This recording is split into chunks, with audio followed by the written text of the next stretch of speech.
TNPSC group 1 2024 question paper 60 question வரைக்கும் போன வீடியோவில் பார்த்துருந்தோம். இது வந்து 61லேருந்து அதனுடைய கண்டினியூஷன் வந்து பார்க்க போகிறோம். ஸோ 61 பார்த்துடலாம். எதை பற்றி கேட்டிருக்காங்க பாருங்கள். கூற்று காரணம் டைப்பான கொஷின். கூற்று வந்து கரிம வேளாண்மையில் சூழல் பாதுகாக்கப்படுவதால் பெருகிய முறையில் பிரபலமடைந்து வருகிறது அப்படிங்கிறாங்க. இது தமிழை விட இங்கிலீஷில் பாருங்கள். ஆர்கானிக் ஃபார்மிங் இருக்குல்ல, organic farming is becoming increasingly popular as it protects the environment அப்படின்னு கொடுத்துருக்காங்க. ஆர்கானிக் ஃபார்மிங் பண்ணோம்னா என்விரான்மெண்ட்டை ப்ரொடெக்ட் பண்ணோம், சுற்றுச்சூழலை என்ன பண்ணும், பாதுகாக்கும். ஏன்னா அதான் நம்ம வந்து ஒரு இயற்கையான முறையில் தானே பண்ணுறோம். அதனால் இது வந்து சுற்றுச்சூழலுக்கு எந்தவித பாதிப்பும் கொடுக்காது.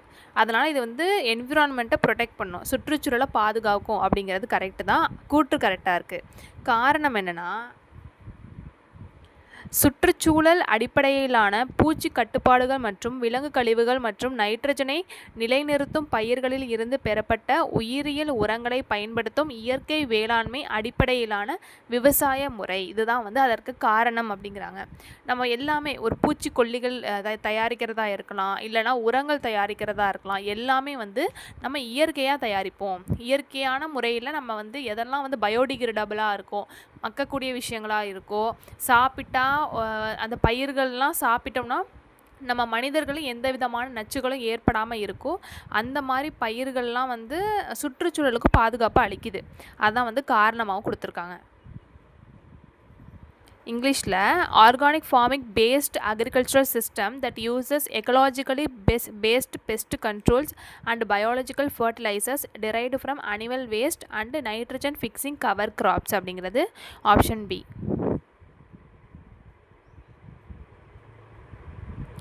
நெக்ஸ்ட்டு 62 என்ன கொடுத்துருக்காங்க அப்படின்னா, 2024 ஆண்டிற்கான பத்மஸ்ரீ விருது பெற்ற முனைவர் நாராயணன் சக்கரவர்த்தி பற்றிய தவறான கூற்றை கண்டுபிடிக்கவும். இது வந்து ஒரு கரண்ட் அஃபேர்ஸ் ரிலேட்டடான கொஷின். இது வந்து கண்டிப்பாக நியூஸ் பேப்பர் அந்த மாதிரி கரண்ட் ஈவெண்ட்ஸ் ஃபாலோ பண்ணுறவங்க இந்த கொஷின் ஈஸியாக அடிச்சிருக்கலாம். இது வந்து 2024 கொஷின் பேப்பர்னால இது 2024க்கான அந்த கொஷின் கேட்டிருக்காங்க.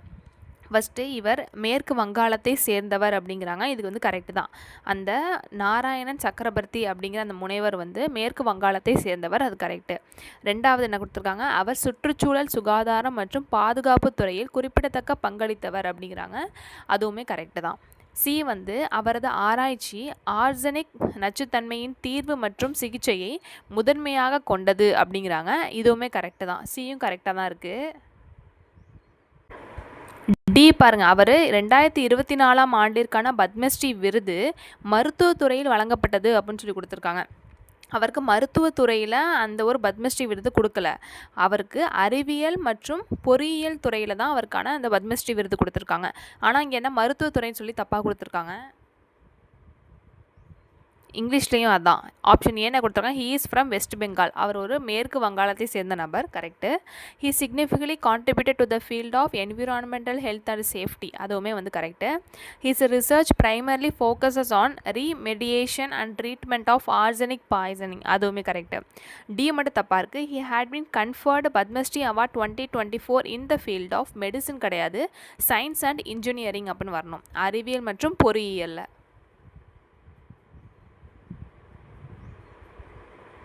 நெக்ஸ்ட்டு 63 வந்து இந்திய புவியியல் ஆய்வு மையம் மேகாலயாவில் எந்த மலையில் பழமையான புதைப்படிவத்தை கண்டறிந்தது அப்படிங்கிறாங்க. அதாவது இந்திய புவியியல் ஆய்வு மையம்னா இங்கிலீஷில் வந்து geological survey of India, GSI அப்படின்னு சொல்லுவாங்க. அந்த அமைப்பு, அந்த மையம் அப்படிங்கிறது மேகாலயாவில் எந்த மலைப்பகுதியில் அந்த பழமையான புதைப்படிவத்தை, ஏன்ஷியன்ட் ஃபாசில்ஸ் அப்படின்னு சொல்லுவாங்க, அது எங்கே கண்டுபிடித்தாங்க அப்படின்னா தெற்கு கேரோ மலைகள், அதாவது சவுத் கேரோ ஹில்ஸ், அங்கே தான் வந்து இந்த பழமையான புதைப்படிவத்தை கண்டுபிடிச்சிருக்காங்க. கிட்டத்தட்ட இந்த புதைப்படிவம் அப்படிங்கிறது 35லேருந்து 40 மில்லியன் இயர்ஸ் ஆண்டுகள் பழமையான புதைப்படிவம் அப்படின்ட்டு சொல்கிறாங்க. இது வந்து அப்போ நடந்த ஒரு கரண்ட் அஃபேர்ஸ் தான். இதெல்லாம் வந்து நியூஸ் பேப்பர் படித்தா தான் நம்ம வந்து கரெக்டாக ஆன்சர் பண்ணியிருக்க முடியும். ஸோ இந்திய புவியியல் ஆய்வு மையம் மேகாலயாவில் எந்த மலையில் பழமையான புதைப்படிவத்தை கண்டறிந்தது அப்படின்னா தெற்கு கேரோ மலைகள், சவுத் கேரோ ஹில்ஸ் அப்படிங்கிறது.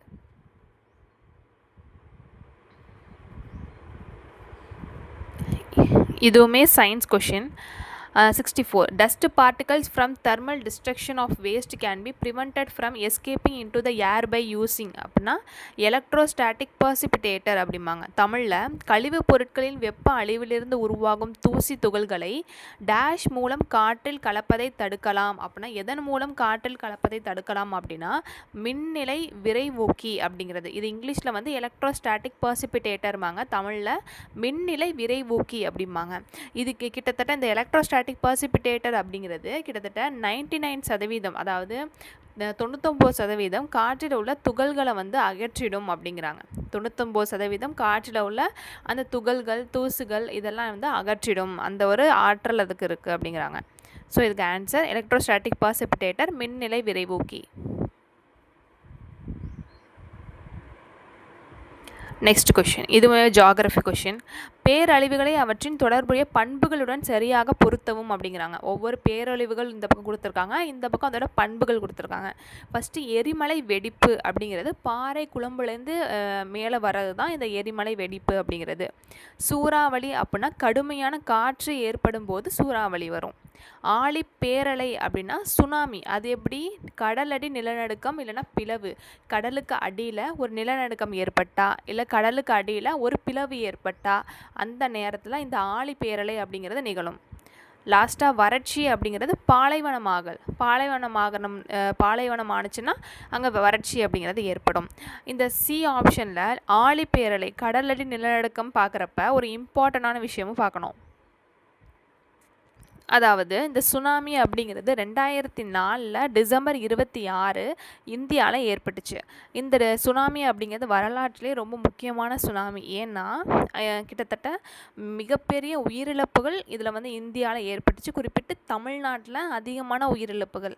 ஸோ இந்த டேட் முக்கியம். 2004 டிசம்பர் 26 அப்போ தான் என்ன வந்திருக்கு, இது சுனாமி அப்படிங்கிறது தாக்குனுச்சு. கிட்டத்தட்ட எத்தனை மணின்னு பார்த்தீங்கன்னா 7:58 காலையில் 7:58 8 மணிக்கிட்ட காலையில் அந்த சுனாமி அப்படிங்கிறது, இந்த நிலநடுக்கம் அப்படிங்கிறது ஏற்பட்டிருக்கு. நிலநடுக்கம் அப்படிங்கிறது இந்தியாவில் ஏற்படலை, அது வந்து சுமத்ரா தீவுகள் அப்படின்னு இருக்குது.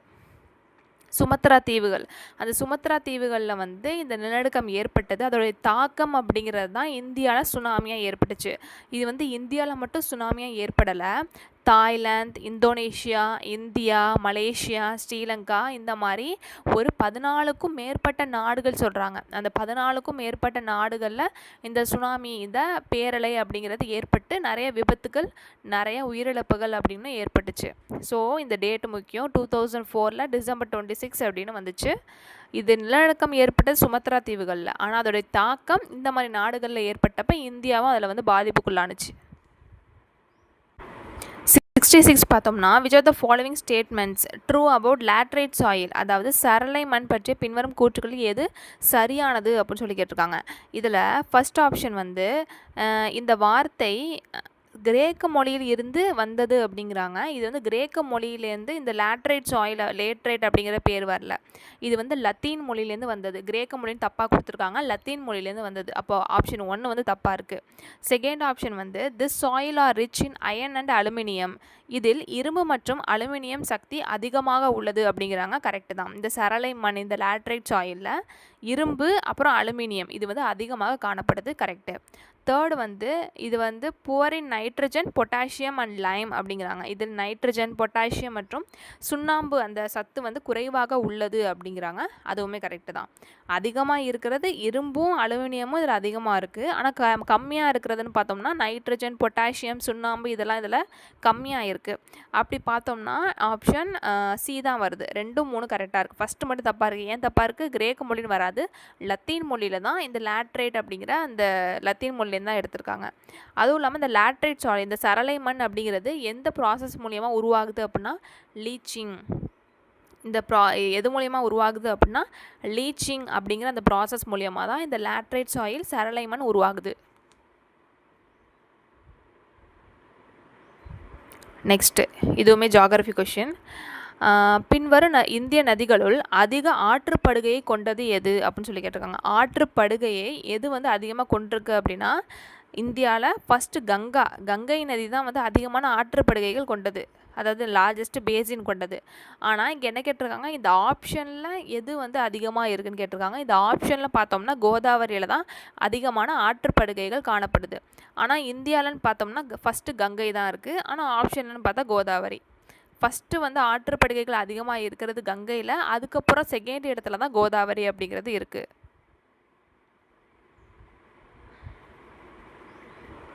நெக்ஸ்ட் இதுவுமே வந்து ஒரு ஜியாகிரபி கொஷின்.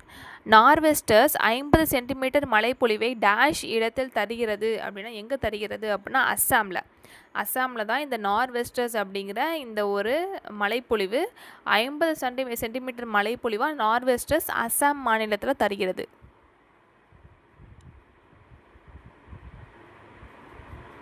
நெக்ஸ்ட்டு இதுவுமே வந்து ஒரு ஜியாகிரபி கிட்ட கொஷின் தான். இது என்னென்னா, ஒரு பக்கம் இனம் கொடுத்துட்டு ஒரு பக்கம் வந்து அந்த இனம் வாழ்கிற மாநிலம் கொடுத்துருக்காங்க. இதில் ஃபஸ்ட்டு லீம்போ அல்லது லிம்பு அப்படின்னு சொல்லுவாங்க அந்த இனத்து பேரை. அந்த இனம் வாழ்கிற மாநிலம் எது அப்படின்னா சிக்கிமில் வாழ்கிறாங்க. சிக்கிமில் வாழக்கூடிய அந்த இன மக்கள் தான் வந்து லீம்போ இல்லைனா லிம்பு அப்படிம்பாங்க. செகண்ட் வந்து கர்பி அப்படிங்கிற அந்த இன மக்கள் வாழக்கூடிய இடம்னு பார்த்தோம்னா அஸ்ஸாமில், முக்கியமாக வந்து அஸ்ஸாம் மாநிலத்தில் வாழ்கிறாங்க. இல்லைனா அருணாச்சல் பிரதேஷ்லேயும் வாழ்வாங்க. ஆனால் இங்கே வந்து ஹிமாச்சல் பிரதேஷ்னு கொடுத்துருக்காங்க, தப்பு. அஸ்ஸாமு இல்லை ஆந்திர பிரதேஷ் இது ரெண்டுத்தில் எது கொடுத்ததுனாலும் கரெக்டாக இருந்திருக்கும். ஆனால் இங்கே இமாச்சல் பிரதேஷ் கொடுத்துருக்காங்க. தேர்டு தோங்காரியா அப்படிங்கிற இந்த இன மக்கள் எங்கே வாழ்கிறாங்க அப்படின்னா ஒடியாவில் தான் வாழ்கிறாங்க. அது வந்து கரெக்டு தான். ஃபோர்த்து வந்து போண்டா அப்படிங்கிற அந்த இன மக்கள் எங்கே வாழ்கிறாங்கன்னா அவங்களும் ஒடியாவில் தான் வாழ்கிறாங்க. ஆனால் இங்கே தமிழ்நாடுன்னு கொடுத்துருக்காங்க, அதனால் இது தப்பாக இருக்குது. So option A.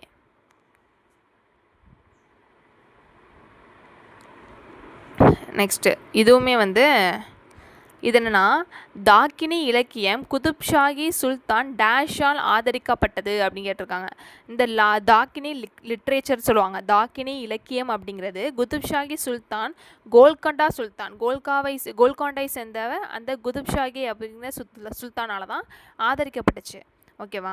இந்த தாக்கினி இலக்கியம் அப்படிங்கிறது கோல்கொண்டாவை சேர்ந்த குதுப்ஷாஹி அப்படிங்கிற அந்த மன்னனால் ஆதரிக்கப்பட்டது.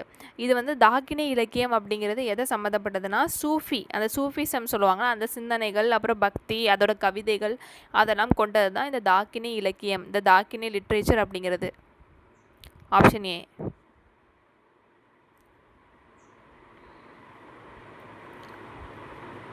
இது வந்து ஒரு ஹிஸ்ட்ரி கொஷின். இது என்ன கேட்டிருக்காங்கன்னா, கூற்று காரணம்னா சரியானதை விடையை தேர்க.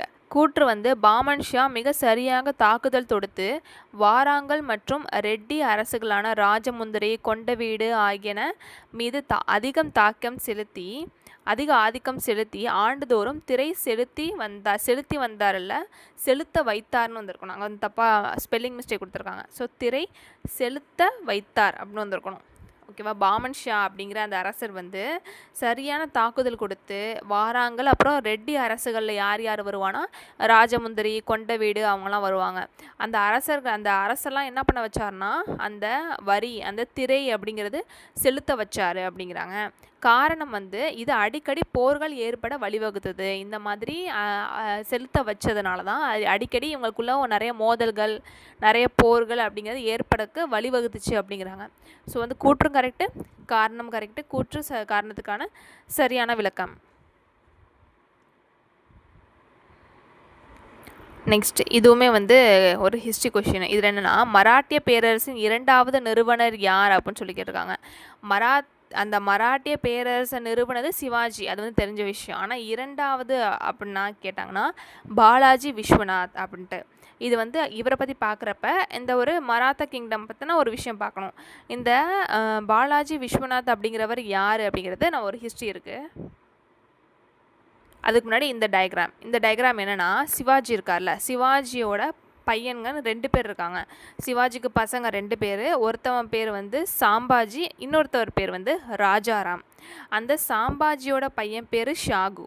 இதே ராஜாராம் பையன் பேர் சிவாஜி 2, அதாவது 2ஆம் சிவாஜி. இந்த சாம்பாஜியோட மகன் பேர் வந்து சாகு. அந்த சாகுவோட பிரதம மந்திரியா பேஷ்வாவாக இருந்தவர் தான் இந்த நம்ம ஆப்ஷனில் கொடுத்துருந்த பாலாஜி விஸ்வநாத் அப்படிங்கிறவர்.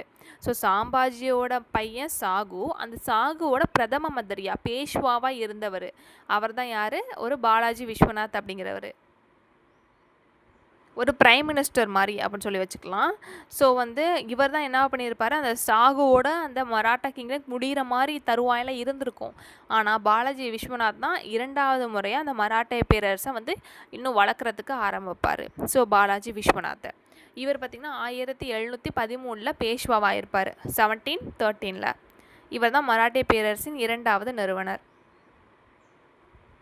இவரை பற்றி பார்க்குறப்ப இவருக்கு அப்புறம் பாலாஜி விஸ்வநாத்துக்கு அப்புறம் இவருடைய மகன் முதலாம் பாஜிராவ் அப்படிங்கிறவர் ஆட்சிக்கு வருவார். அந்த முதலாம் பாஜிராவுக்கு அப்புறம் பாலாஜி பாஜிராவ் அப்படிங்கிறவர் வருவார். பாலாஜி பாஜிராவ் அவருடைய காலகட்டம் முடிஞ்சதுக்கப்புறம் மாதவ் ராவ் அப்படிங்கிறவர் வருவார். அதான் ஆப்ஷன்ஸில் கொடுத்துருக்காங்க.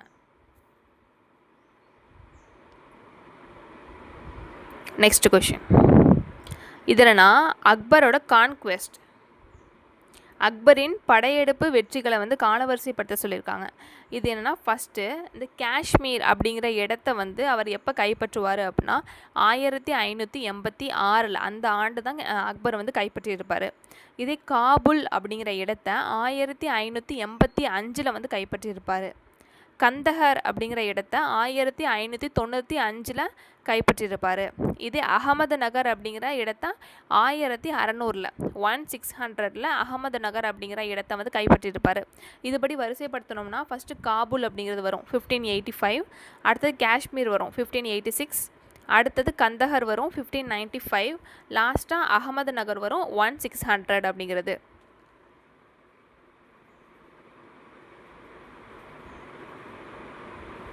இந்த அக்பர் பற்றி பார்க்குறப்ப இவருடைய ஒரு ஹிஸ்ட்ரியும் பார்க்கணும். அக்பருக்கும் ஹெமுக்கும் 2ஆம் பானிபட் போர் நடந்திருக்கும். முதலாம் பானிபட் போர் வந்து லோடிக்கும் பாபருக்கும் நடந்திருக்கும். அது வந்து முதலாம் பானிபட் போர். இது 2ஆம் பானிபட் போர் யாருக்கும் நடந்திருக்கும்னா அக்பருக்கும் ஹெமு அப்படிங்கிறவருக்கும் நடந்திருக்கும். இதில் அக்பர் வந்து ஆப்வியஸாக ஜெயிச்சிருவார், ஹெமு வந்து தோற்றுருவார். இந்த 2ஆம் பானிபட் போர் எப்போ நடந்திருக்கும்னா 1556 நடந்திருக்கும். 1556 வந்து நடந்திருக்கும். அக்பர் ஜெயிச்சிருவார். அடுத்தது இது ஒரு முக்கியமான இன்சிடெண்ட் எதுன்னு பார்த்தீங்கன்னா 1568 நடந்த இந்த ஒரு சித்தூர் கைப்பற்றுதல் அப்படிங்கிறது ஒரு முக்கியமான விஷயம். ஏன்னா 1568 சித்தூருக்கும் அக்பருக்கும் ஒரு போர் நடக்கும். அதில் என்ன பண்ணிடுவார், அக்பர் வந்து சித்தூரை வந்து கைப்பற்றிடுவார். அப்போ அந்த சித்தூரில் வந்து அந்த படைக்கு தளபதியாக இருந்திருப்பாங்கள்ல, அந்த தளபதியாக இருந்தவங்க தான் யாருன்னா ஜெய்மால் அப்புறம் பட்டா அப்படின்னு இருவர். இந்த 2 பேர் வந்து தளபதியாக இருந்திருப்பாங்க. எதில், அந்த சித்தூரில் ஒரு படை தளபதியாக இருந்திருப்பாங்க. இவங்க 2 பேரும் வந்து செமையாக வந்து என்ன பண்ணியிருந்திருப்பாங்கன்னா அந்த போர் அப்படிங்கிறது பண்ணியிருந்திருப்பாங்க. அதை பார்த்து அக்பரே என்ன பண்ணியிருப்பார், ஆச்சரியப்பட்டிருப்பார். யார் இவங்க ரொம்ப 2 பேருமே சூப்பராக பண்ணியிருக்காங்களேன்ட்டு. ஆனால் இந்த போரில் 2 பேர் இறந்துருவாங்க அப்படின்னு சொல்லுவாங்க. ஆனால் அந்த வீரத்தை பார்த்து அக்பர் வியந்து என்ன பண்ணியிருப்பார்னா ஆக்ராவோட அந்த என்ட்ரன்ஸ், ஆக்ரா கோட்டை இருக்குல்ல, அந்த ஆக்ரா கோட்டையோட என்ட்ரன்ஸில் நுழைவாயிலில் இவங்க 2 பேருக்கும் சிலை அப்படிங்கிறது இவர் பொறிச்சிருப்பார். சிலை அப்படிங்கிறது இவர் வடித்திருப்பார். யார், அக்பர் அப்படிங்கிறவர். ஜெய்மால் அப்புறம் பட்டா இவங்க இருவருக்கும், இவங்க 2 பேரும் அரசர் கிடையாது, படை தளபதி தான். இருந்தாலும் அவங்களுடைய அந்த வீரத்தை பார்த்து இவர் வந்து அந்த ஆக்ராவோட அந்த என்ட்ரன்ஸில் நுழைவாயிலில் இவர் என்ன பண்ணியிருப்பார், அந்த சிலை அப்படிங்கிறது வடித்திருப்பார் அக்பர். நெக்ஸ்ட்டு 1573 இவர் குஜராத்தை வந்து கைப்பற்றியிருப்பார். அக்பர் வந்து 1573 குஜராத்தை கைப்பற்றப்ப அந்த வெற்றியை கொண்டாடும் விதமாக என்ன பண்ணியிருப்பார்னா ஃபத்தேபூர் சிக்ரி அப்படிங்கிற ஒரு சிட்டியை வந்து உருவாக்கியிருப்பார். கட்டுறதுக்கு ஸ்டார்ட் பண்ணியிருப்பார். ஃபத்தேபூர் சிக்ரி அப்படிங்கிற அந்த கட்டிடத்தை, அந்த ஒரு இடத்தை கட்டுறதுக்கு 1573 குஜராத் அந்த வெற்றி தான் அவருக்கு வந்து ஒரு உறுதுணையாக இருந்துச்சு. அந்த வெற்றி அடைந்தோன்னா அந்த வந்து சந்தோஷத்தில் ஃபத்தேபூர் சிக்ரி அப்படிங்கிற அந்த ஊரை கட்டியிருப்பார். அதே மாதிரி இவர் வந்து சதி அப்படிங்கிற அந்த வழக்கம் இருக்கக்கூடாதுன்னு சொல்லியிருப்பார். ஜிஸ்யா டேக்ஸ் அப்படின்னா என்ன, முஸ்லீம் அல்லாதவர்கள் கட்டக்கூடிய அந்த வரியை தான் ஜிஸ்யா டேக்ஸ்ன்னு சொல்லுவாங்க. அதையுமே இவர் வந்து வேண்டாம், யாருமே கட்டக்கூடாது அப்படின்னு சொல்லி அந்த வரியை வந்து கட் பண்ணியிருப்பார். அதே மாதிரி இவர் ஷெர்ஷா இருக்கார்ல, ஷெர்ஷாவோட நில வருவாய் முறையை வந்து பின்பற்றியிருப்பார் இவர் அக்பர் வந்து ஷெர்ஷாவோட நில வருவாய் முறையை பின்பற்றி இவர் சீரமைத்து அதை இன்னும் மேம்படுத்தி எல்லாருக்குமே வந்து கொண்டு போய் சேர்த்து இருந்திருப்பார். அப்போ வந்து அந்த நில வருவாய் முறையில் அக்பருக்கு வந்து ஒரு முன்னோடின்னு யாரை சொல்லலாம், ஷெர்ஷாவை சொல்லலாம். அப்படி நம்ம வந்து அந்த கொஷின்ஸ் பார்க்குறப்பே அது பின்னாடி இருக்க முக்கியமான இம்பார்ட்டன்ட் கொஷின் பார்த்தோம்னா நம்ம பின்னாடி வர எக்ஸாம்ஸ்லாம் யூஸாக இருக்கும். ஏன்னா குரூப் 1 வர நமக்கு நாள் நெருங்கிக்கிட்டே வருது. நெக்ஸ்ட் கொஷின், சுல்தானியர்களின் ஆட்சியில் பிரதம மந்திரி வாசிர் என்று அழைக்கப்பட்டவர் அப்படின்னு கேட்டிருக்காங்க. அப்போ அந்த சுல்தான்கள் ஆட்சியில் பிரதம மந்திரி வாசிர் அப்படின்னு அழைக்கப்படுபவரோட வேலை என்னன்னு கேட்குறாங்க. ஃபஸ்ட்டு பார்த்தோம்னா திவானி விசாரத் என்று அழைக்கப்பட்ட நிதித்துறைக்கு அவர்தான் தலைவராக செயல்பட்டார் அப்படிங்கிறாங்க. திவானி விசாரத் அப்படிங்கிற ஒரு துறை இருக்குது. அந்த துறை வந்து எதை பற்றினதுன்னு பார்த்தீங்கன்னா நிதித்துறை இருக்குல்ல, அந்த நிதித்துறைக்கு தலைவராக இருக்கிற திவானி விசாரத், அந்த அவருக்கே தலைவராக இருக்கிறவர் யாருன்னா இந்த பிரதம மந்திரி வாசிர் அப்படிங்கிறவங்க. ஸோ இது வந்து கரெக்டு தான். செகண்ட் ஒன், துறையில் உள்ள வரவு செலவு கணக்குகளை மேற்பார்வையிடும் இடத்தில் இருந்தார் அப்படிங்கிறாங்க. அதுவுமே கரெக்டு தான். இதுவுமே வந்து பிரதம மந்திரி வாசிரோட அந்த ஒரு முக்கியமான விஷயம்தான். Option C. In the Sultanate rule, the Prime Minister was known as Wazir. First one வந்து he was primarily the head of finance department called the Diwani Vizarat. Second one வந்து he was in a position to supervise only the income and expenditure of the department.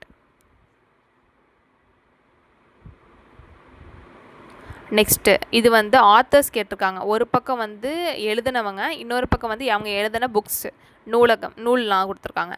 First one, கீழ்கண்டவற்றில் சரியானது கேட்டிருக்காங்க. 1, 4 கரெக்டாக இருக்குது, 2, 3 தப்பாக இருக்குது. அது என்னென்னு பார்ப்போம். ஃபஸ்ட்டு ஆரிய பட்டர் எழுதுனது ஆரிய பாட்டியம் அப்படின்னு கேட்டு சொல்கிறாங்க. அது கரெக்டு தான். அடுத்தது ஃபோர்த் ஒன் பார்த்திங்கன்னா வாக்பாட்டா அப்படின்னு கொடுத்துருக்காங்க. அது வந்து அஷ்டாங்க சங்கரா அப்படிங்கிறது கரெக்டு தான்.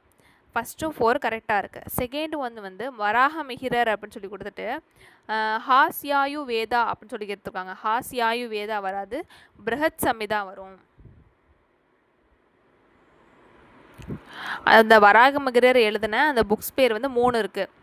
ஒன்று பிருஹத் சம்ஹிதை, இன்னொன்று பிருஹத் ஜாதகம், லாஸ்ட்டாக 3வது தான் வந்து பஞ்ச சித்தாந்திகா அப்படிம்பாங்க. இது 3மே யார் எழுதுனா வராக மிகிரர் எழுதுனது. ஆனால் அங்கே ஹசி ஆயுவேதா அப்படின்னு போட்டுருந்துச்சா தப்பு. பிருஹத் சமிதை, பிருஹத் ஜாதகம், பஞ்ச சித்தாந்திகா இது 3 எழுதுனதான் வராக மிகிரர். அதே மாதிரி இன்னொரு ஆப்ஷன் என்ன கொடுத்துருந்தாங்க, பிரம்மகுப்தர்னு சொல்லி கொடுத்துட்டு பிருஹத் சமிதான்னு சொல்லி கொடுத்துருக்காங்க. பிருஹத் சமிதா எழுதுனது யார், வராக மிகிரர்னு பார்த்தோம். அப்போ அந்த பிரம்மகுப்தர் எழுதினது புக்ஸ் பார்க்கணுமா?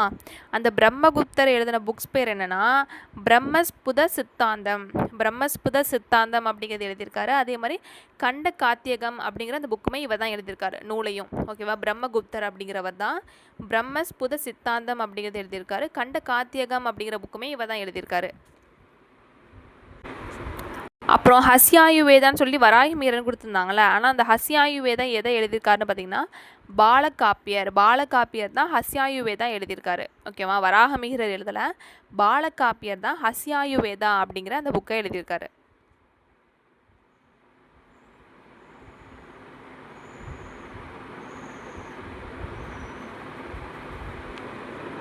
நெக்ஸ்ட்டு இது என்னென்னா ஒரு பாலிட்டி கொஷின் கேட்டிருக்காங்க.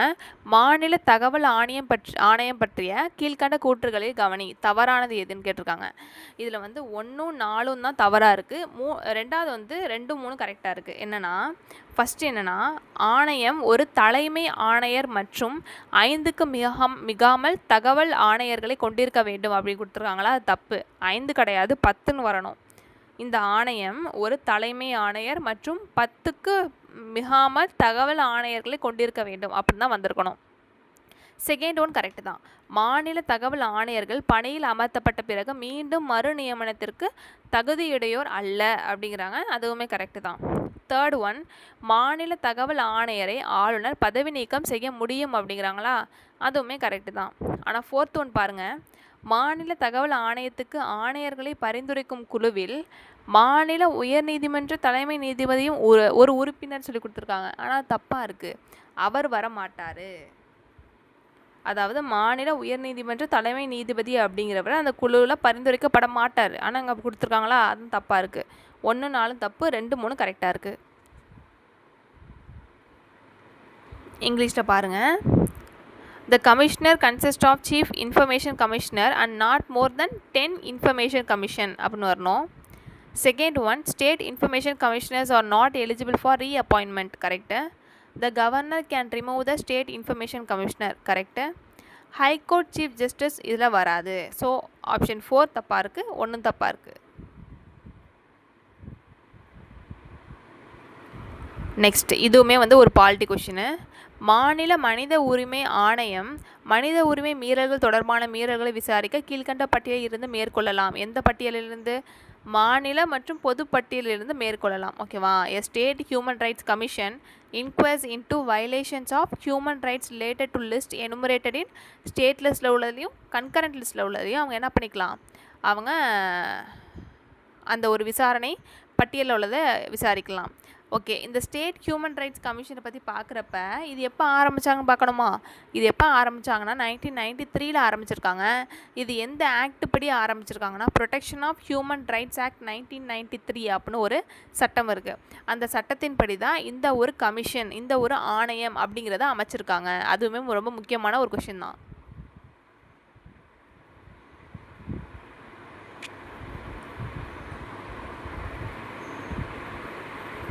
நெக்ஸ்ட் இதுவுமே வந்து பாலிட்டி. இது வந்து ஆர்டிகல்ஸ் கேட்டிருக்காங்க. ஆர்டிகல்ஸ் கொடுத்துட்டு அதோட ஃபங்க்ஷன்ஸ் கொடுத்துருக்காங்க. 124 C அப்படிங்கிறது powers of parliament to make law, அதை பற்றி சொல்லுது. தமிழில் வந்து நாடாளுமன்றத்தின் சட்டம் இயற்றும் அதிகாரத்தை பற்றி சொல்கிறது தான் 124 C அப்படிங்கிறது. இதே 125 அப்படின்னா ஊதியங்களை பற்றி பேசுது. ஊதியங்களை பற்றி பேசுகிறது தான் சேலரிஸை பற்றி பேசுது. ஓகேவா? சேலரிஸ்னால் 125. இதுவே 126 அப்படின்னா இடைக்கால தலைமை நீதிபதி நியமனம். ஓகேவா? இங்கிலீஷில் பார்த்தா appointment of acting chief justice, அதான் வந்து 126 அப்படிங்கிறது சொல்லுது. இதே 130 அப்படின்னா உச்சநீதிமன்றத்தின் இருப்பிடத்தை பற்றி பேசுது. இங்கிலீஷில் வந்து சீட் ஆஃப் சுப்ரீம் கோர்ட் அப்படின்னு சொல்லுவாங்க. இந்த 130 அப்படிங்கிற ஆர்டிகல் பற்றி பார்க்குறப்ப நம்ம இன்னொரு விஷயம் பார்க்கணும். என்னென்னா இந்த 130 இந்த சீட் ஆஃப் சுப்ரீம் கோர்ட்டுன்னு சொல்கிறாங்க. சுப்ரீம் கோர்ட்டில் தமிழில் பாருங்கள், உச்சநீதிமன்றத்தோட அந்த இருப்பிடம் இருக்குல்ல, அது வந்து டெல்லியில் தான் இருக்கும். ஆனால் தேவைப்பட்டால் அந்த சீஃப் ஜஸ்டிஸ் இருக்கார்ல, அவர் வந்து பிரசிடெண்ட்டோட ஒப்புதலோட அவர் என்ன பண்ணலாம், எங்கே வேணால் அந்த ஒரு அமர்வை வச்சுக்கலாம். அவர் யாரோட பர்மிஷனோட? பிரசிடெண்ட்டு, அந்த குடியரசுத் தலைவரோட அந்த பர்மிஷனோட அவர் அந்த அமர்வை வந்து எங்கே வேணால் வச்சுக்கலாம். அதான் வந்து 130 அப்படிங்கிற ஆர்டிக்கலும் சொல்லுது.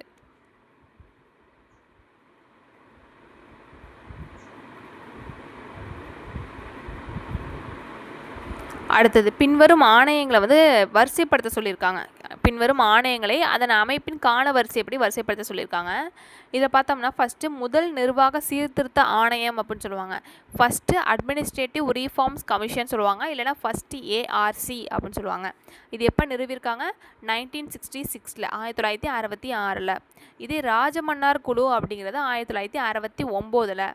இதே சர்க்காரியா ஆணையம் அப்படிங்கிறது 1983.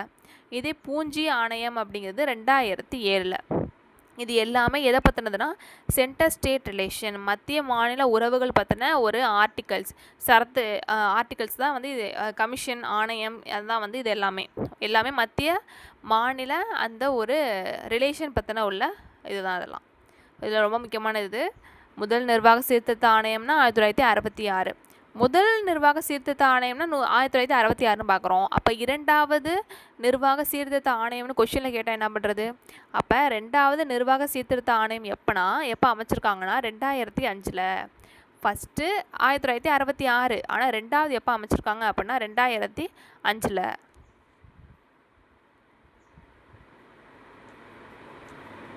நெக்ஸ்ட்டு 80. இதுவுமே வந்து பாலிட்டி தான். என்னென்னா அரசியமைப்பின் எந்த விதி ஒரு மாநில முதலமைச்சருக்கு தொடர்புடையதல்ல அப்படின்னு கேட்டிருக்காங்க. அதாவது 163, 164, 167 இது எல்லாமே வந்து சீஃப் மினிஸ்டர், அதாவது ஒரு மாநிலத்தோட முதலமைச்சர் பற்றின ஆர்டிகல்ஸ் தான் இது எல்லாமே. ஆனால் 165 அப்படிங்கிறது அந்த மாதிரி கிடையாது. 165 எந்த ஆர்டிக்கல், அது யாரை பற்றினது அப்படின்னா மாநில அரசு தலைமை வழக்குரைஞர் பற்றின ஆர்டிக்கல் தான் 165 அப்படிங்கிறது.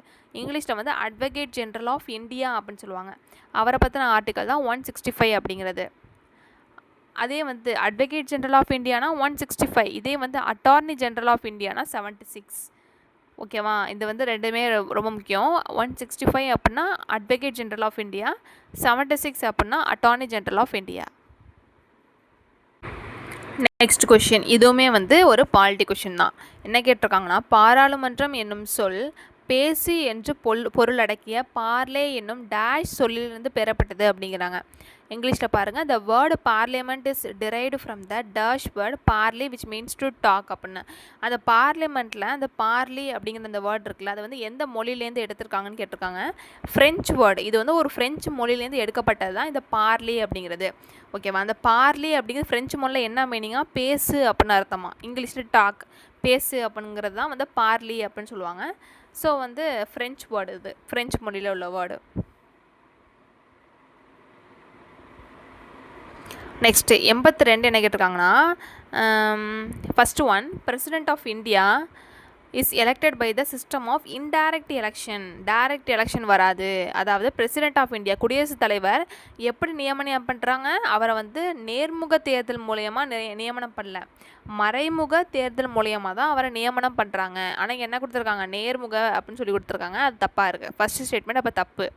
செகண்ட் வந்து the president of India is the nominal head of the state அப்படிங்கிறாங்க. அது கரெக்டு தான். தமிழில் பாருங்கள், இந்திய ஜனாதிபதி பெயரளவில் அரசின் தலைவர் ஆவார் அப்படிங்கிறாங்க. அது கரெக்டு தான். பிரசிடெண்ட் அப்படிங்கிறவர் ஒரு பெயரளவிலான தலைவர் தான். ஆனால் உண்மையான தலைவர் யார்? பிரதமர் இருக்கார்ல, அவர் தான் வந்து உண்மையான தலைவர் சொல்லுவாங்க. பிரசிடெண்ட், குடியரசுத் தலைவர் அப்படிங்கிறவர் ஒரு பெயரளவிலான தலைவர் தான். அதே மாதிரி இந்த குடியரசுத் தலைவரை எப்படி நியமனம் பண்ணுவாங்கன்னா, எலக்டோரல் காலேஜ் மூலியமாக. எலக்டோரல் காலேஜ்னால் இங்கிலீஷில் வந்து தேர்தல் குழுன்னு சொல்லுவாங்க. அந்த தேர்தல் குழு மூலியமாக தான் பிரசிடெண்ட்டை என்ன பண்ணுவாங்க? ஒரு இன்டைரக்ட் எலெக்ஷன் மூலியமாக, மறைமுக எலெக்ஷன் மூலியமாக இந்த தேர்தல் குழு தான் தேர்ந்தெடுப்பாங்க. யார் பிரசிடெண்ட் அடுத்தது அப்படின்னு சொல்லிட்டு ஓட்டிங் வச்சு, அவங்களுக்குள்ள இன்டைரக்ட் எலெக்ஷன் வச்சு ஓட் பண்ணிட்டு பிரசிடெண்ட் யார் அப்படின்னு சொல்லி அறிவிப்பாங்க.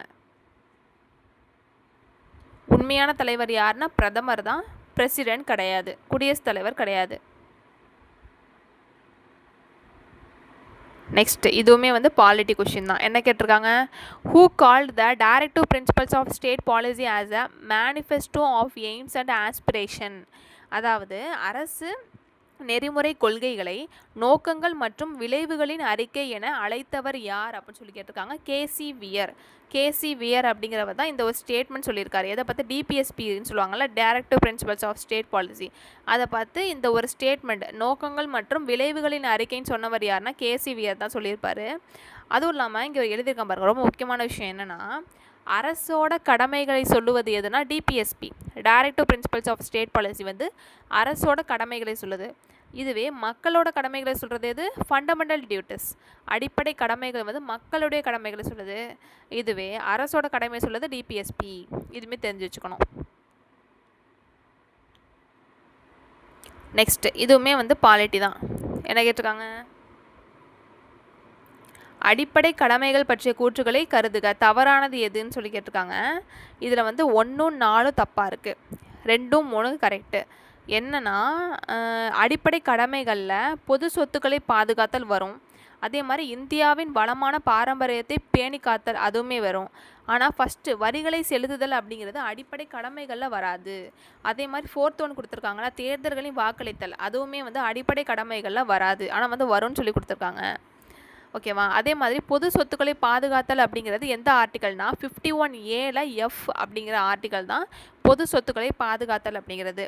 இதுவே இந்தியாவின் வளமான பாரம்பரியத்தை பேணி காத்தல் அப்படிங்கிறது 51A I அப்படிங்கிற ஆர்டிக்கல். இங்கிலீஷில் பார்த்தா ஃபஸ்ட் ஒன் பேயிங் டாக்ஸஸ் அப்படின்னு கொடுத்துருக்காங்களே, அது வந்து தப்பு. அதே மாதிரி casting the vote in election அப்படிங்கிறதும் தப்பு. செகண்ட் ஒன்று, தேர்ட் ஒன்று கரெக்டு. சேஃப்கார்டிங் பப்ளிக் ப்ராப்பர்ட்டி அப்படின்னு கொடுத்துருக்காங்களா, அது வந்து எந்த ஆர்டிக்கல்? 51A F அப்படிங்கிறது. Preserving the rich heritage of the country அப்படிங்கிறது 51A I அப்படிங்கிற ஆர்டிக்கல்.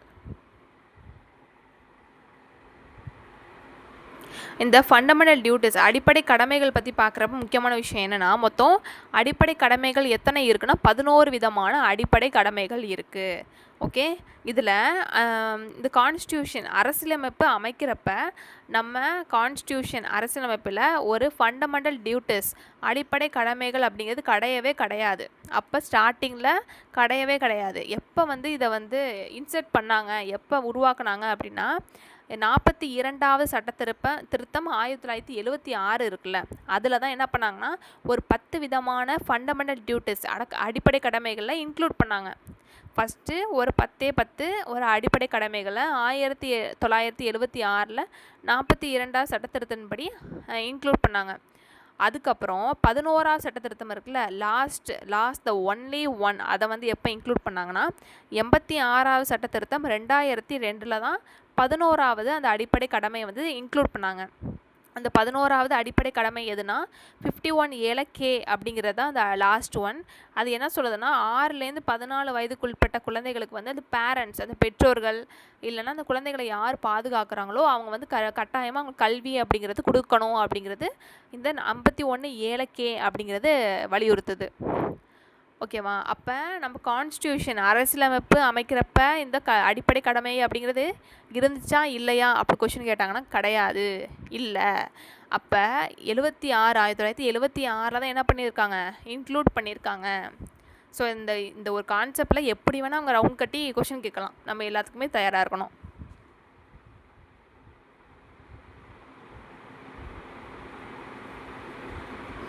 85 இதுவுமே வந்து பாலிட்டி கொஷின் தான். என்ன கேட்டிருக்காங்கன்னா, இந்திய அரசமைப்பின் அடிப்படை கட்டமைப்புடன் தொடர்பில்லாத வழக்கினை கண்டறிக. அதாவது basic structure of the Indian constitution, அந்த ஒரு விஷயத்த சொல்லாத கான்ஸ்டியூஷன் எது அப்படின்னு சொல்லி கேட்டிருக்காங்க.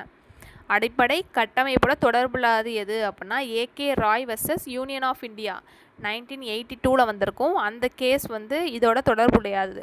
ஏன்னா இந்த ஏகே ராய் அப்படிங்கிறது எது சம்மந்தப்பட்டது அப்படின்னா ப்ரிவென்டிவ் டிடென்ஷன் சம்மந்தப்பட்டது. அதாவது தடுப்பு காவல் சட்டம் இருக்குல்ல, அதோட அவசியம் வந்து நீதிமன்றம் தீர்ப்பளிச்சிச்சு இது மூலயமா. அப்போ இது வந்து தடுப்பு காவல் சட்டம் சம்மந்தப்பட்ட விஷயம் தான் இந்த ஏகே ராய் அப்படிங்கிற அந்த சட்டம்ங்கிறது. இது வந்து பேசிக் ஸ்ட்ரக்சர், அடிப்படை கட்டமைப்போட தொடர்பில்லாத வழக்கு தான். அப்போ ஆப்ஷன் சி தான் வரும்.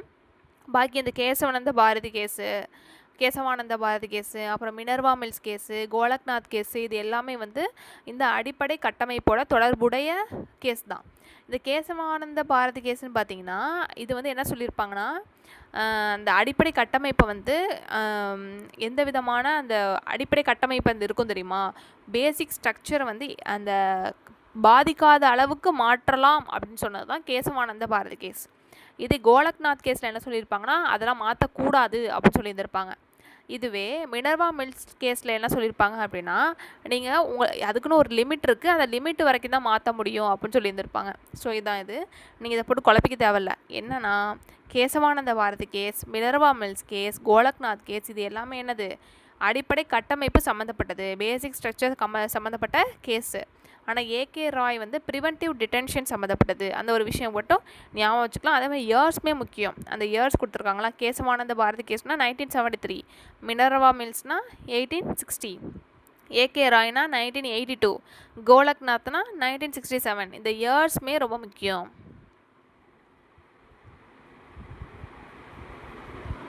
நெக்ஸ்ட்டு இது என்னென்னா இதுவுமே பாலிட்டி தான். முதல் அரசமைப்பு திருத்தம் 1951 மூலம் இந்த சட்ட உறுப்பு சேர்க்கப்பட்டது அப்படிங்கிறாங்க. அந்த முதலாவது சட்ட திருத்தம் இருக்குல்ல, அதில் வந்து எந்த உறுப்பு சேர்த்தாங்க அப்படின்னா ஆர்டிக்கல் 15(4) அப்படிங்கிற அந்த ஆர்டிக்கல் தான் சேர்த்துருந்தாங்க. முதலாம் சட்ட திருத்தம் அந்த அரசமைப்பு திருத்தத்தில் இது சேர்த்துருந்தாங்க. அதே மாதிரி 9th ஸ்கெட்யூல் 9வது அட்டவணையுமே இதில் சேர்த்துருந்தாங்க. 9வது அட்டவணையை சேர்த்துருந்தாங்க. ஆர்டிக்கல் 15(4) அப்படிங்கிறத சேர்த்துருந்தாங்க அதில்.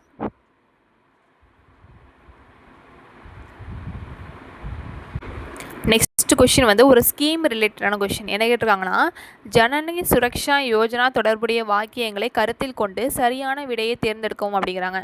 ஃபஸ்ட்டு இந்த ஜனனி சுரக்ஷா யோஜனா எப்போ வந்துச்சுன்னா ஏப்ரல் 12, 2005 வந்திருக்கு. இந்த டேட்டு முக்கியம். ஜனனி சுரக்ஷா யோஜனா எப்போ வந்திருக்கு, ஏப்ரல் 12, 2005 வந்திருக்கு. அதே மாதிரி இது எதுக்காக அப்படின்னா மகப்பேறு இறப்பு விகிதம் மற்றும் குழந்தை இறப்பு விகிதத்தை வந்து குறைக்கிறதுக்காக ஏற்பாடு பண்ண திட்டம் தான் இது. அதே மாதிரி இதில் வந்து 100% மத்திய அரசால் தான் இது வந்து நிதியுதவி பண்ணிடுவாங்க. ஏன்னா சில ஸ்கீம்ஸ்லாம் நீங்கள் பார்த்தீங்கன்னா எப்படி இருக்கும்னா 60% மத்திய அரசு அப்படிங்கிற நிதியுதவி பண்ணுவாங்க, 40% மாநில அரசு நிதியுதவி பண்ணுவாங்க. நிறைய ஸ்கீம்ஸில் பார்த்தீங்கன்னா நம்ம சேனலில் கூட நிறைய ஸ்கீம்ஸ் ரிலேட்டட் கொஷின் போட்டிருப்பேன். அதில் பார்த்தீங்கன்னா நிறைய ஸ்கீம்ஸ் வந்து 60% வந்து சென்ட்ரல் கவர்மெண்ட்டும் 40% அப்படிங்கிறது ஸ்டேட் கவர்மெண்ட்டும் நிதியுதவி அப்படி பிரிச்சுப்பாங்க. ஆனால் இந்த ஜனனி சுரக்ஷா யோஜனாவில் என்ன சொல்கிறாங்கன்னா 100% என்னது மத்திய அரசு தான், சென்ட்ரல் கவர்மெண்ட் தான் நிதியுதவி அப்படிங்கிறது கொடுக்குது. இது ஒரு முக்கியமான விஷயம். அதே மாதிரி இது மகப்பேறு இறப்பு விகிதம் மற்றும் குழந்தை இறப்பு விகிதத்தை குறைக்கிறதுக்காக ஏற்பாடு பண்ண திட்டம். டேட் என்ன சொன்னேன்? April 12, 2005. இங்கிலீஷில் பார்த்துருவோம். The scheme was introduced to reduce maternal mortality and infant mortality rate. Second one வந்து it is 100% centrally sponsored scheme. ஓகேவா? Option A.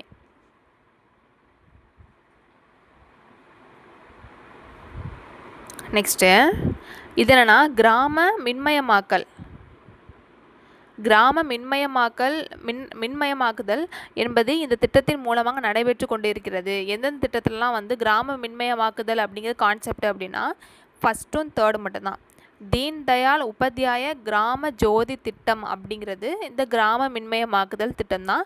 இது எப்போ உருவாக்கியிருப்பாங்கன்னா 2014 மோடிஜி எப்போ ஆட்சிக்கு வந்தாரோ அப்போ உருவாக்கப்பட்டது தான் இந்த தீன் தயாள் உபாத்யாய கிராம ஜோதி திட்டம் அப்படிங்கிறது. இது லாஸ்ட் ஒன் பிரதான் மந்திரி சஹாஜ் பிஜ்லி ஹர்கர் யோஜனா அப்படிங்கிறது 2018 உருவாக்கியிருப்பாங்க. ஓகேவா? இதுவுமே வந்து ஒரு கிராம மின்மயமாக்குதல் திட்டம் தான். ஆனால் ரெண்டாவது கொடுத்துருக்காங்களா தீன் தயாள் உபாத்யாய கிராமின் கௌசல்யா திட்டம் அப்படிங்கிறது இது ஒரு ஸ்கில் ட்ரைனிங்காக, அதாவது அந்த திறன் மேம்பாடு சம்மந்தப்பட்ட ஸ்கீம் தான் இது. இது வந்து கிராம மின்மயமாக்குதலில் வராது. அதுவும் இல்லாமல் இந்த திட்டம் எப்போ உருவாக்கியிருப்பாங்கன்னா 2014 எப்போ தீன் தயாள் உபாத்யாய கிராம ஜோதி திட்டம் உருவாக்குனாங்களோ அதே வருஷம் தான் இதையுமே உருவாக்கியிருப்பாங்க. ஆனால் இது எதை சம்மந்தப்பட்டது? ஸ்கில் ட்ரைனிங், திறன் மேம்பாடு சம்மந்தப்பட்ட ஸ்கீம் தான் இது. ஸோ வந்து செகண்ட் ஒன்று தான் தப்பாக இருக்குது.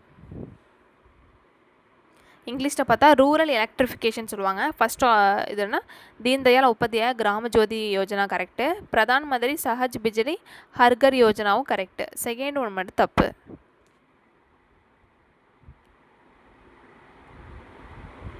இதில் என்னென்னா டெஃபனேஷன் நான் நிறையா சொல்லியிருப்பேன். என்னென்னா ஒரு விஷயம் படிக்கிறப்ப அந்த இடத்துல இந்த மாதிரி அப்ரிவேஷன்லாம் கொடுத்துருந்தாங்கன்னா அதை வந்து நல்லா கூர்ந்து கவனிங்க அப்படிமே. இதுக்காக தான். ஏன்னா இதில் பார்த்திங்கன்னா இதெல்லாம் நம்ம கேள்விப்படாத இதாக இருக்கும். ஆனால் அதெல்லாம் தூக்கி இதில் கொஷினாக கேட்டிருப்பாங்க. ஃபஸ்ட் ஒன் பாருங்கள். இதில் என்ன கேட்டிருக்காங்கன்னா எதெல்லாம் கரெக்டு கிடையாதுன்னு கேட்டிருக்காங்க. 2வதும் 4வதும் தப்பாக இருக்குது. ஓகேவா? 2வது 4வதும் கரெக்டாக இருக்குது. 1 3 கரெக்டாக இருக்குது. 2வது 4 தப்பாக இருக்குது. ஓகேவா? ஃபஸ்ட்டு என்னென்னு பார்ப்போம். RLEGP அப்படின்னு சொல்லி கொடுத்துருக்காங்களா, அதுக்கு டெஃபினேஷன் என்னென்னா rural landless employment guarantee programme அப்படிங்கிறது கரெக்டு தான். செகண்ட் ஒன் பாருங்கள். SGSY அப்படின்னு சொல்லி கொடுத்துருக்காங்களா, இது வந்து சம்பூர்ணா கிராமின் செல்ஃப் ரிலையன்ஸ் யோஜனான்னு சொல்லி கொடுத்துருக்காங்க. அது வந்து தப்பு. என்ன வரும் அப்படின்னா இதை எழுதியிருக்கேன் பாருங்கள்.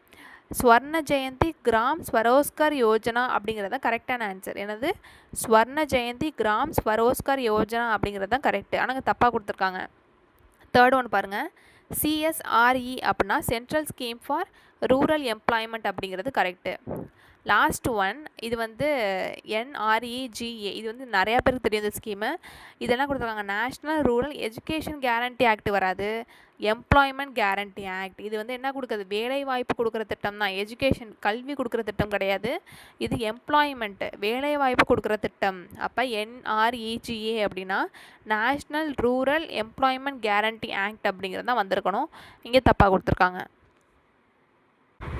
லாஸ்ட் இந்த வீடியோவில் இதான் லாஸ்ட் கொஷின். என்னென்னா தீன் தயாள் அந்தியோதயா யோஜனா இது எதுக்காகன்னு சொல்லி கொடுத்துருக்காங்கன்னா ரெடியூசிங் அர்பன் பாவர்ட்டின்னு சொல்லி கொடுத்துருக்காங்க. என்னது? இங்கே கொடுத்துருக்காங்க பாருங்கள். சி ஆப்ஷன் பாருங்கள். நகர்ப்புற வறுமையை குறைக்க அப்படின்னு சொல்லி கொடுத்துருக்காங்களா.